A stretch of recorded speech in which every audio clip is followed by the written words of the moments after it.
How do I renew an expired ITIN? Imagine missing out on a tax refund just because your tax identification number has expired. If you have an individual taxpayer identification number, or ITIN, and it's no longer valid, don't worry.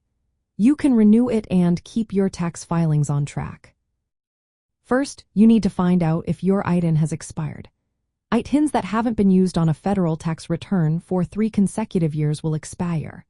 Also, some ITINs with middle digits in certain ranges may have expiration dates based on IRS rules.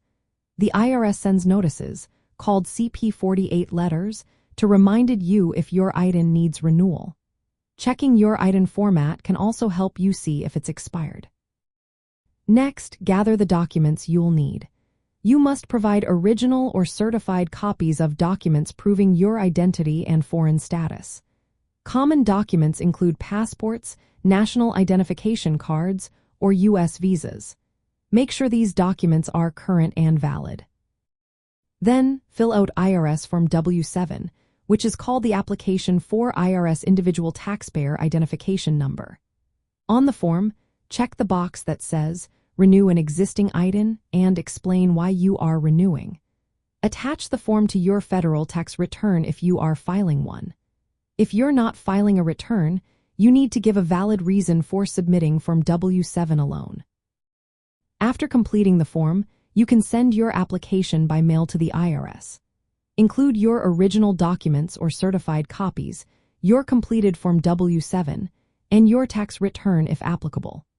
You can also work with an IRS-authorized certifying acceptance agent or visit an IRS Taxpayer Assistance Center in person to verify your documents. Once the IRS receives your application, they will process it. Processing times can vary, but it generally takes about 7 to 11 weeks. During this period, the IRS will review your documents and renewal request. When approved, they will send you a new ITIN.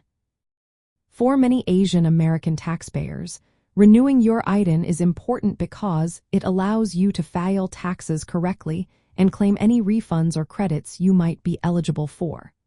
Remember to keep an eye on renewal notices from the IRS and maintain your documents up to date. Starting the renewal process early helps avoid delays during tax season. In summary, renewing an expired ITIN involves completing IRS Form W-7, providing the necessary documents, and submitting everything to the IRS following their guidelines. Doing this ensures your tax filings stay smooth and your tax obligations are met on time.